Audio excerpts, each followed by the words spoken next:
Hello students, welcome to Pioneers digital classroom. मैं सीमा मालव, आपकी mentor. Student, हम इनफाइनाइट सीरीज से रिलेटेड कंसेप्ट्स पढ़ रहे थे। कुछ उसके जो थ्योरम्स थी वो हमने लास्ट लेक्चर में प्रूव की थी।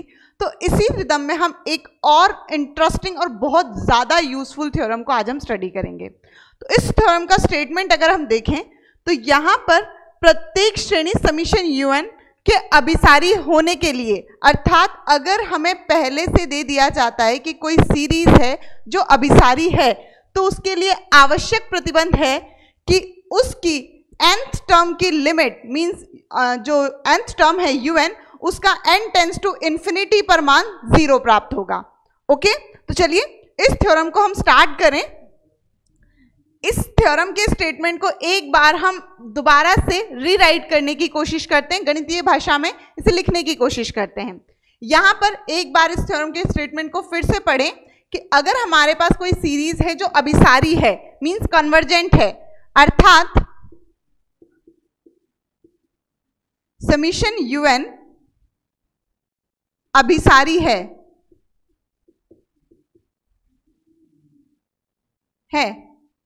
तो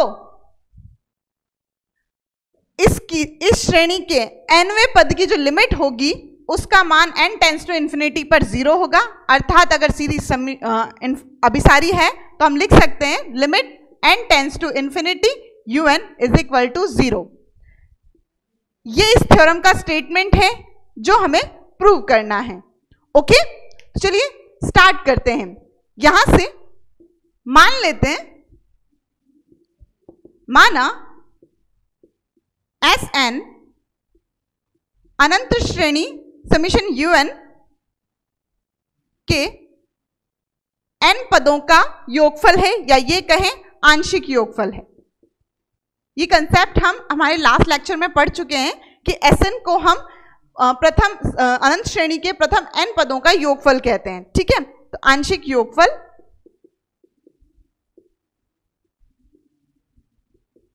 है।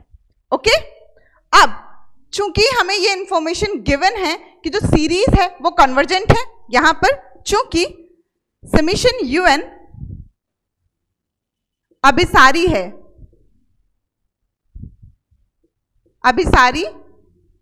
है, कन्वर्जेंट है, और कन्वर्जेंसी का मतलब हमारे पास होता है कि उस सीरीज के सभी पदों का अगर योगफल किया जाए तो वो योगफल हमें कोई ना कोई फाइनाइट नंबर मिलता है, और इस योगफल को हम गणितीय भाषा में लिखते हैं Sn limit n tends to infinity is equal to L, कोई ना कोई फाइनाइट L जो है हमने कोई ना कोई फाइनाइट नंबर कंसीडर किया है। ओके, अब यहां पे हम एक और कंसेप्ट पर बात करते हैं। देखिए स्टूडेंट, अगर हमारे पास n पद हैं और उन n पदों का योग कोई ना कोई फाइनाइट नंबर आ रहा है, तो n-1 पदों का योग भी कोई ना कोई फाइनाइट नंबर आएगा, n+1 पदों का योग भी कोई ना कोई फाइनाइट आएगा। देखिए जरा इसे हम इसी कंसेप्ट को एक एग्जाम्पल के थ्रू समझने की कोशिश करते हैं। मान लेते हैं Sn जो है वो हमारे पास 1/n है। ओके, और अगर हम इस पे limit n tends to infinity apply करें तो ये टर्म हमारे पास आएगी 1/n, 1/infinity which is equal to 0। यही काम इसके n-1 वाले पद पर किया जाए।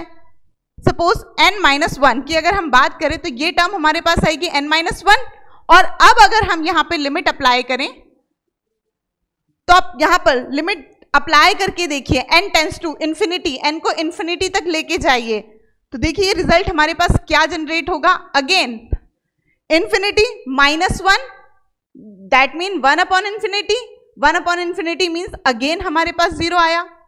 यही काम हम n से एक बड़े पद मतलब n+1 पे करके देखें।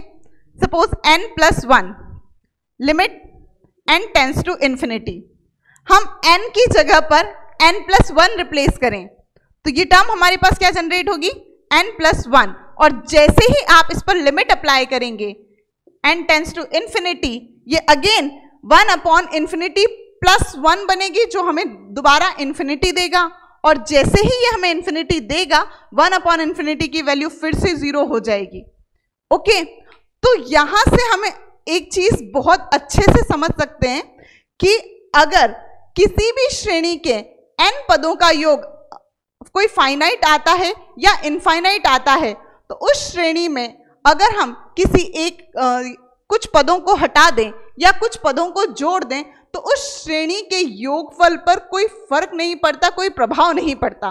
ओके, अर्थात अगर हम यहां से इस इक्वेशन को इक्वेशन नंबर 1 को हेल्प से एक और इक्वेशन लिखना चाहें, मीन्स हम यहां पे लिखें limit n tends to infinity Sn -1 means श्रेणी के n-1 पदों का योग, तो ये भी हमारे पास वही फाइनाइट नंबर आएगा। ओके, नाउ इसे हम इक्वेशन नंबर 2 कंसीडर कर लें। ओके, अब यहां से एक कंसेप्ट पर और बात करते हैं। देखिए जरा, n पदों का योग जिसे हमने Sn कहा है, उसे हम लिख सकते हैं un plus u2 plus u3 plus up to un-1 Sn is equal to u1 plus u2 plus un-1 plus un। Okay, मतलब यहां से यहां तक के पदों का प्रथम n-1 पदों को अगर हम लिखना चाहें तो आप इसे लिख पाएंगे Sn-1, ये वैल्यू Sn। ओके, और इसके साथ एक पद un, अर्थात अब हम इसे इंटरचेंज करें तो ये वैल्यू हमारे पास आएगी un, और इस टर्म को इस तरफ लेकर आए तो ये आ जाएगा Sn minus Sn-1। Okay, now अब यहां से हमें जो वैल्यू फाइंड करनी थी un पे n को बड़ा करने पर, n पर इंफिनिटी लिमिट अप्लाई करने पर हमें उसकी वैल्यू फाइंड करनी थी कि वो वैल्यू हमारे पास क्या आएगी। तो यहां पर इस स्टेटमेंट में अगर हम बोथ साइड लिमिट को अप्लाई कर दें, मींस हम लिखें limit n tends to infinity un, तो लिमिट की जो प्रॉपर्टी है वो ये है कि ये सब्ट्रैक्शन ऑपरेशन पे डिस्ट्रीब्यूट हो जाती है, मींस ये दोनों पर डिस्ट्रीब्यूट होगी। Limit n tends to infinity Sn minus limit n tends to infinity Sn-1। Okay, और समीकरण 1 और 2 से Sn की लिमिट अप्लाई करने पर हम उनकी वैल्यूज लिख सकते हैं, जो कि हमारे पास L और ये वैल्यू भी हमारे पास L आती है विच इज 0। ओके, यही हमारे थ्योरम का स्टेटमेंट था कि अगर हमारे पास कोई सीरीज गिवन है और वो अभिसारी है, तो उसके nवें पद पर लिमिट अप्लाई करने पर वो मान 0 की तरफ बढ़ता है, वो मान हमें 0 देता है। ओके, मैं उम्मीद करती हूं आपको ये थ्योरम का स्टेटमेंट समझ में आया होगा। अब हम बात करते हैं इस थ्योरम के स्टेटमेंट को किस तरह से हम क्वेश्चंस में यूज करेंगे। ओके, तो देखिए स्टूडेंट, यहां पर सबसे पहले अगर हम क्वेश्चंस की बात करें तो एग्जाम में या हमारी टेक्स्ट बुक में जो भी हमारे पास क्वेश्चंस आएंगे वो इस तरह से आएंगे कि हमें वो एक सीरीज गिवन होगी, हमें चेक करना है कि वो सीरीज कन्वर्जेंट है या डाइवर्जेंट है। ओके, या हम अगर इसे दूसरे शब्दों में कहें तो हम ये कहें कि हमें उस सीरीज के सम को चेक करना है कि वो हमारे पास फाइनाइट है या इनफाइनाइट है। ओके, और अगर इस थ्योरम के स्टेटमेंट की बात करें तो इस थ्योरम का स्टेटमेंट ये है, हमें सीरीज का नेचर पहले से पता है कि वो सीरीज जो है वो कन्वर्जेंट है, तो उसके nवें पद पर जो लिमिट आएगी वो हमें वैल्यू 0 देगी। तो इस हिसाब से अगर हम देखें तो ये जो थ्योरम है डायरेक्टली हमें क्वेश्चन सॉल्व करने में हेल्प नहीं कर रही है, क्योंकि वहां हमें चेक करना होता है कि जो सीरीज है वो कन्वर्जेंट है या डाइवर्जेंट है, और यहाँ पर ऑलरेडी हमें सीरीज का नेचर पता हो तो हम उसके nवें पद के बारे में बता सकते हैं। ओके, हमारा मोटिव जो होता है nवें पद की लिमिट फाइंड करना नहीं होता, हमें सीरीज के सम सीरीज का जो योगफल है वो निकालना होता है, उसे चेक करना होता है कि वो फाइनाइट आएगा या इनफाइनाइट। इसका मतलब ये जो थ्योरम है ये डायरेक्टली हमें क्वेश्चंस को सॉल्व करने में हेल्प नहीं करती। ओके, लेकिन फिर भी ये थ्योरम हमारे लिए बहुत ज्यादा इंपॉर्टेंट है, क्योंकि हम इस थ्योरम के स्टेटमेंट को इस तरह से कन्वर्ट करते हैं लॉजिकल मैथमेटिक्स की हेल्प से कि इसकी हेल्प से क्वेश्चंस को सॉल्व करना बहुत आसान हो जाता है। तो हम इस थ्योरम के स्टेटमेंट को किस तरह से चेंज करेंगे 2 मिनट बाद देखते हैं। सबसे पहले लॉजिकल मैथमेटिक्स के जो स्टेटमेंट्स हैं उन्हें समझते हैं कि वो किस तरह से काम करती है। ओके, मान लेते हैं हमारे पास कोई स्टेटमेंट है P जो ट्रू है। ओके, और अगर P ट्रू है तो ही Q ट्रू होगा। वन वे स्टेटमेंट है, P अगर सत्य है तो Q भी सत्य होगा। वन वे स्टेटमेंट है तो हम ये नहीं कह सकते कि Q के सत्य होने पर P सत्य होगा। ओके, जैसे इसे हम जनरल लाइफ के एग्जाम्पल से समझें कि अगर कोई स्टूडेंट है जो पाइनियर्स एकेडमी में एनरोल्ड है, ओके, पाइनियर्स एकेडमी में स्टडी करता है, तो हमारे पास एक कंफर्म स्टेटमेंट आ जाता है कि वो जो स्टूडेंट है वो साइंस का स्टूडेंट है। लेकिन अगर हमें रैंडमली बाहर कोई स्टूडेंट मिले और वो अगर साइंस का स्टूडेंट है तो हम कंफर्म नहीं कह सकते कि वो पाइनियर एकेडमी का स्टूडेंट होगा।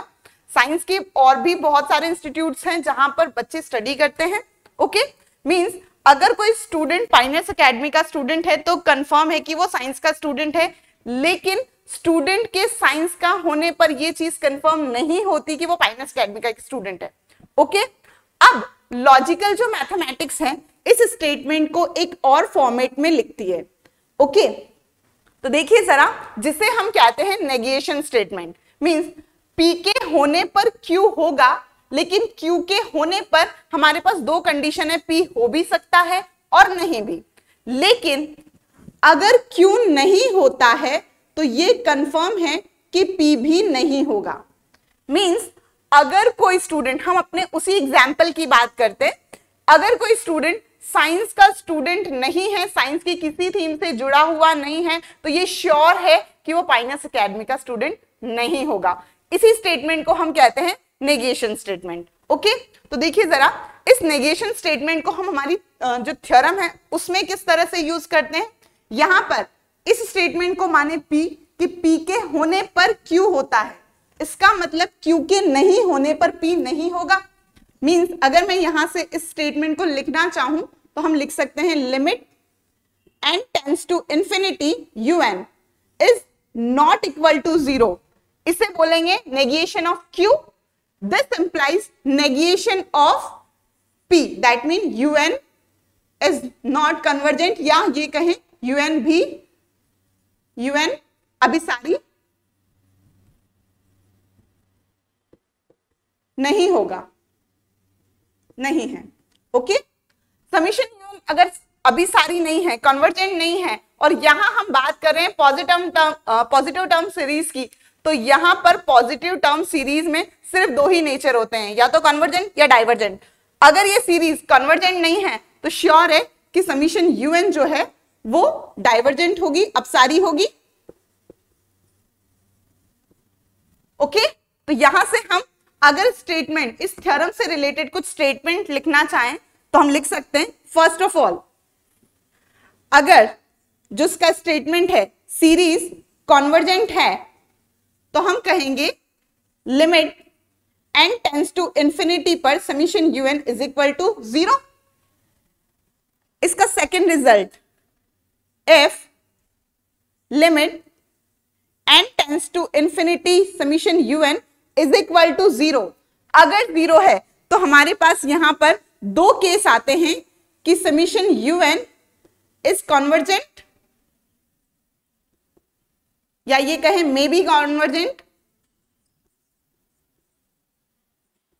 And summation un may be divergent. Means इस कंडीशन में अगर हमारे पास nth टर्म की जो लिमिट है अगर वो 0 आती है तो हम कोई फिक्स कंक्लूजन पर नहीं निकलते, हमारे पास कोई फिक्स रिजल्ट नहीं आता है कि सीरीज कन्वर्जेंट होगी या डाइवर्जेंट होगी। वो कोई भी, दोनों में से कोई भी बिहेवियर शो कर सकती है। लेकिन जो हमने थर्ड रिजल्ट निकाला है कि अगर limit n tends to infinity summation un is not equal to 0 है और सीरीज पॉजिटिव टर्म सीरीज है, तो ये श्योर है कि समीशन un डाइवर्जेंट होगी। ओके, अब देखिए हमारा जो मेन एम होता है सीरीज को चेक करना होता है कि वो सीरीज जो होगी कन्वर्जेंट होगी या डाइवर्जेंट होगी। इस स्टेटमेंट की हेल्प से हम उसे चेक नहीं कर सकते, लेकिन लॉजिकल मैथमेटिक्स की हेल्प से हमने जो नया स्टेटमेंट जनरेट किया है उसके अकॉर्डिंग अगर हम किसी सीरीज का nth टर्म निकालें और उस पर लिमिट अप्लाई करें और अगर वो वैल्यू हमारे पास नॉट इक्वल टू 0 आती है तो हम उस पॉजिटिव टर्म सीरीज को कह सकते हैं कि वो सीरीज डाइवर्जेंट होगी। होपफुली स्टूडेंट आज की जो थ्योरम है ये आपको बहुत अच्छे से समझ में आई होगी, इसका प्रूफ आपको बहुत अच्छे से समझ में आया होगा, और जो प्रूफ से भी कहीं ज्यादा इंपॉर्टेंट है कि इस थ्योरम को हम सीरीज में किस तरह से यूज करें ये भी आपको समझ में आया होगा। तो इस थ्योरम से रिलेटेड कुछ और कंसेप्ट्स हम पढ़ेंगे हमारे नेक्स्ट लेक्चर में। तो आज के लिए इतना ही। Thank you.